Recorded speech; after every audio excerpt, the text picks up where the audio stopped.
Welcome to our world, a world created by a group of Kenyatta University students from Kenya. The world aims at explaining more about the research onion and more about research. It was created by a group of 4 students from Kenyatta University. First, we have Rosemary Robert. Secondly, Mark Kikenyi. Thirdly, Rhoda Momo and Edwin Wainaini. I'll be taking you through the world. My name is Mark Kikenyi. So let's begin. This is the first building. Let's see what it has in store for us. There is an information desk. Inquire about the research methods offered in this institution and register for the one you want to pursue. So it's an institution offering courses on research in order to understand research and the research onion. To learn more about the research onion, proceed to the first floor. Everything is labeled in order to gather facts clearly, and that's the purpose of research. You have to gather facts and understand them. So what is a research onion? It describes the different decisions you need to make when developing a research methodology.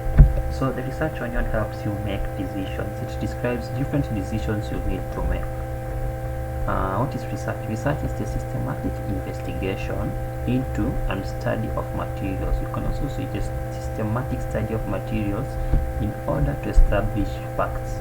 So the research onion is subdivided into different layers in order to make the different decisions. We have philosophies, approaches, strategies, choices, time horizons, techniques, and approaches. So as you explore our world, you'll get to understand the different decisions that are made at the different layers of the research onion. So let's explore the different layers which are in different areas of the world. For research philosophies and approaches, follow the path. The same is written here. To understand the first 2 layers of the research onion, and that's the philosophies and research approaches.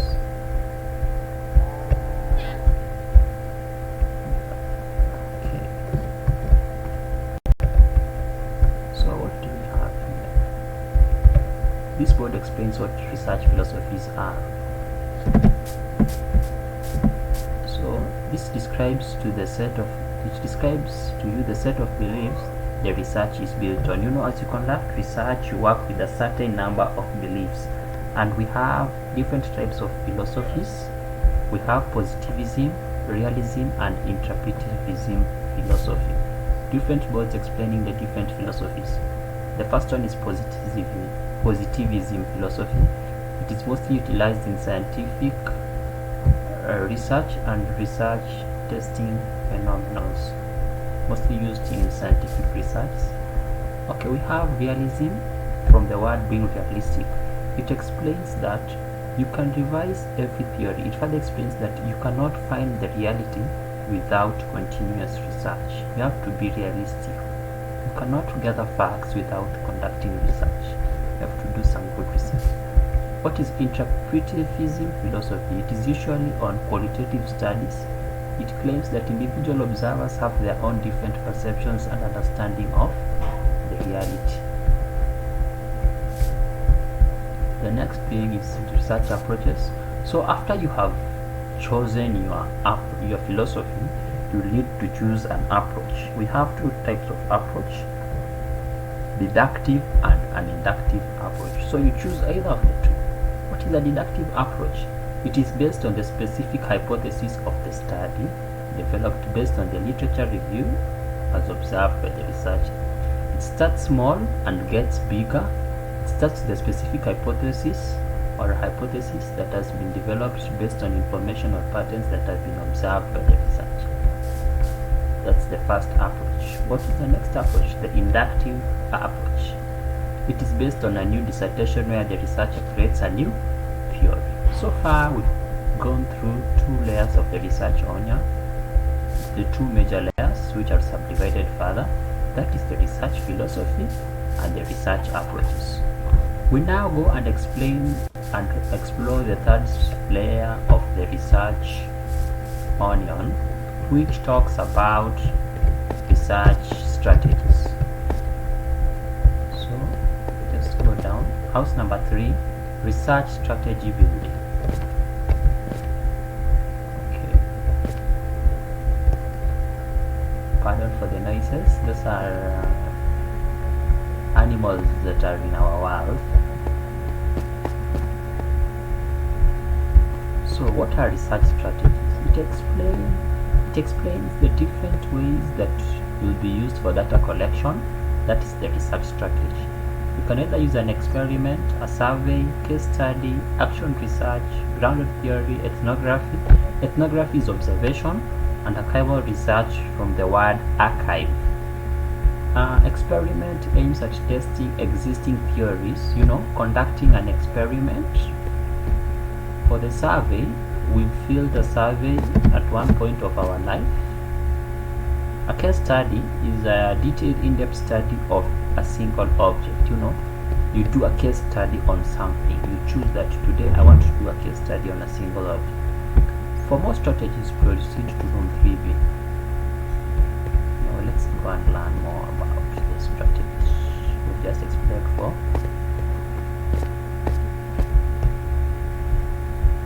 There are more strategies over here. Grounded theory. Data informs the development of a new theory model or framework. Grounded theory. Development of a new theory. What is ethnography? As I said earlier, it involves observing people in their natural environments. Archival research from the word archive. You gather information from information that was gathered by other people and has been stored in the archives. Action research. This approach is simple. It tries to find and solve problems or issues. You just decide, I want to take action on something, so you research on it and gather facts and take some actions. Let's go to the fourth layer of the research onion. So far we've covered the 4 layers. There are 3 layers: research philosophies, research approaches, and research strategies. So after you've gathered your philosophy, you'll need to gather an approach. And after you have an approach, you choose a method of data collection, and that's the strategy that you'll use. So now let's see what the 4th layer has in store for us. It's on a different building. House number 4, research choices. What are choices? We have 4 time horizons. Proceed to first floor. Let's start with choices. Turn left to start learning about research choices. Let's turn left. Research choices. In this layer, you discover the ways to use. You'll either use quantitative and qualitative methods for research purposes. So there are 3 choices you will make. You'll either use a mono method, a mixed method, or a multi method. What's a mono method?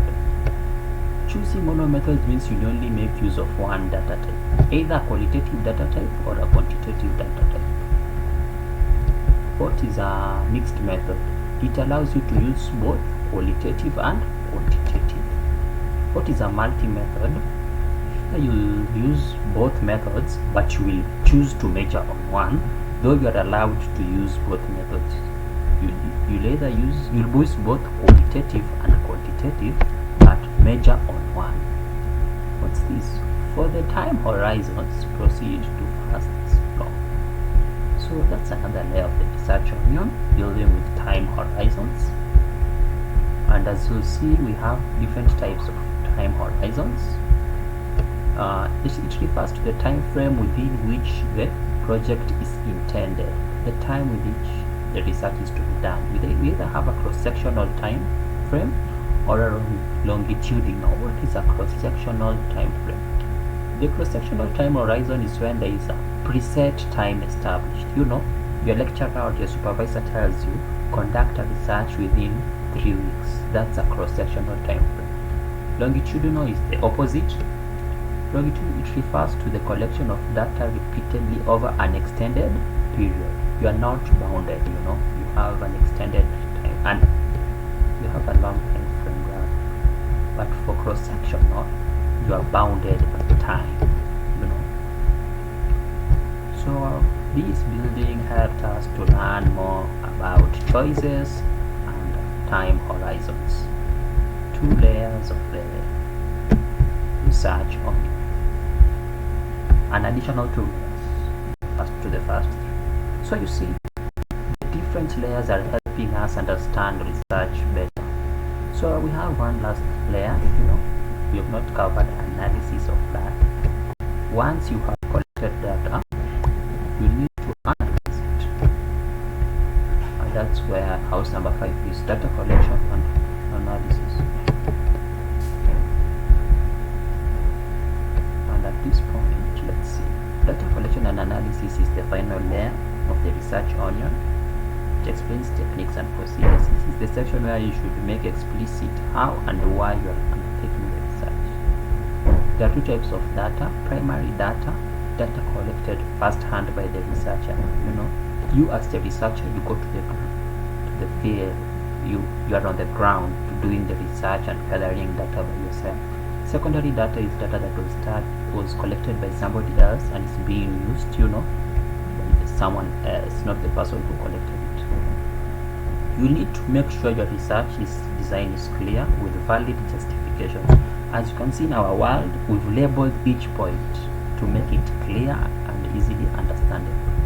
And you'll also cover research samples in the inner layer of the research onion. You have to have samples, proofs, examples. Lastly, it is worthwhile addressing the ethics of your research. Remember to remain ethical as you conduct your research. So once you are done with your everyday studies, you can go to a visualization area. It's more of a chilling spot, a peaceful area, to think more of research, to study, to relax. So that was our world. In case of any inquiries, feel free to reach at us. We'll leave our email, and also in case of any comments, we'll also appreciate. Thank you, and thanks once again.